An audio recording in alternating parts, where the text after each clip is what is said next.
Ectopic pregnancy एक medical emergency है और इसका तुरंत इलाज होना चाहिए। अप्रोक्सीमेटली 2% प्रेगनेंसीज जो होती है वो ectopic pregnancies. Ectopic doctor Aditi Gupta, स्त्री रोग विशेषज्ञ, आज आपको एक्टॉपिक प्रेगनेंसी के बारे में जानकारी दूंगी। एक्टॉपिक प्रेगनेंसी एक ऐसी गर्भावस्था है जो गर्भाशय से बाहर होती है।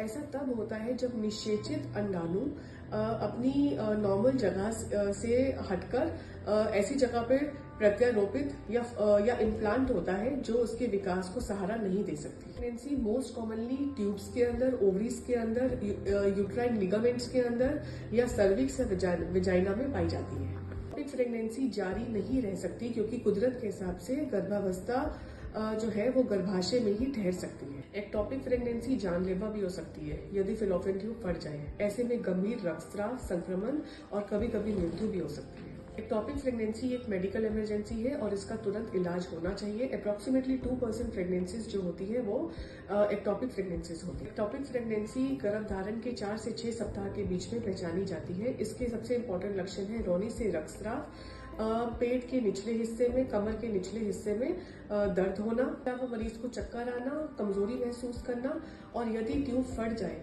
तो पेशेंट को बेहोशी छाना और अचानक से ब्लड प्रेशर बहुत लो होना जिसको हम हाइपोटेंशन बोलते हैं। इसके अलावा मलाशय पे दबाव पड़ना, ये सब कुछ मरीज को होता है। एक्टॉपिक प्रेगनेंसी की संभावना उन मरीजों में ज्यादा होती है जिनमें पहले कोई ट्यूब की दिक्कत रही हो, जैसे कि पहले कोई सर्जरी हुई हो या ट्यूब में गांठ हो या पहले पेशेंट ने कोई इनफर्टिलिटी ट्रीटमेंट लिया हो या काफी लंबे समय से उसको पेल्विक इन्फ्लेमेटरी डिजीज चल रही हो या एंडोमेट्रियोसिस की हिस्ट्री हो।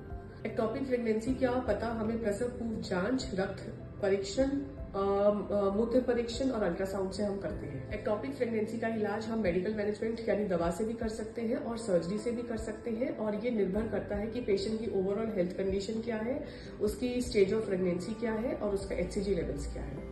अर्ली प्रेगनेंसी में हम मीथोट्रेक्सेट इंजेक्शन दे सकते हैं जो धीरे धीरे HCG लेवल्स को शरीर में कम करके फीटस को एब्जॉर्ब कर देता है। लेकिन यदि प्रेगनेंसी एडवांस स्टेज की हो या ट्यूब फटने की स्थिति में हो तो ऐसे में हम ओपन या लैप्रोस्कोपिक सर्जरी कर डैमेज ट्यूब को निकालते हैं। सर्जरी के बाद महिला को 3 से 4 सप्ताह के अंदर आराम आना शुरू हो जाता है और मरीज को हम रेस्ट और बैलेंस डाइट और मेंटल कामनेस की सलाह देते हैं। रेगुलर फॉलोअप और मॉनिटरिंग से फ्यूचर में प्रेगनेंसी प्लान करने में आसानी रहती है। एक्टॉपिक प्रेगनेंसी के बाद शारीरिक और मानसिक संतुलन बनाना बहुत आवश्यक है। डॉक्टर के सुपरविजन में रेगुलर अल्ट्रासाउंड और HCG लेवल्स कराना भी बहुत इंपॉर्टेंट है ताकि आगे की फ्यूचर प्रेगनेंसी को प्लान करने में कोई दिक्कत ना आए। दोबारा गर्भधारण करने से पहले कम से कम 3 महीने का अंतराल दें और प्री कंसेप्शनली आप फॉलिक एसिड और आयरन सप्लीमेंट शुरू करें। इसके अलावा आप हेल्दी एंड बैलेंस डाइट लें और प्रॉपर एक्सरसाइज करें और अपनी फैलोपियन ट्यूब की स्थिति की जांच अवश्य करें। इसके अलावा हम पेशेंट को स्ट्रेस कम लेने के लिए सलाह देते हैं। पेशेंट बिल्कुल भी अल्कोहल एंड स्मोकिंग ना करें क्योंकि ये फैलोपियन ट्यूब की वर्किंग को बहुत ही प्रभावित करते हैं। इसके अलावा पेशेंट अपना PID का ट्रीटमेंट पूरा करें। पेशेंट अनप्रोटेक्टेड सेक्स से बचें और अपना हेल्दी वजन बनाए रखें, अपने हार्मोनल बैलेंस को बनाए रखें। धन्यवाद।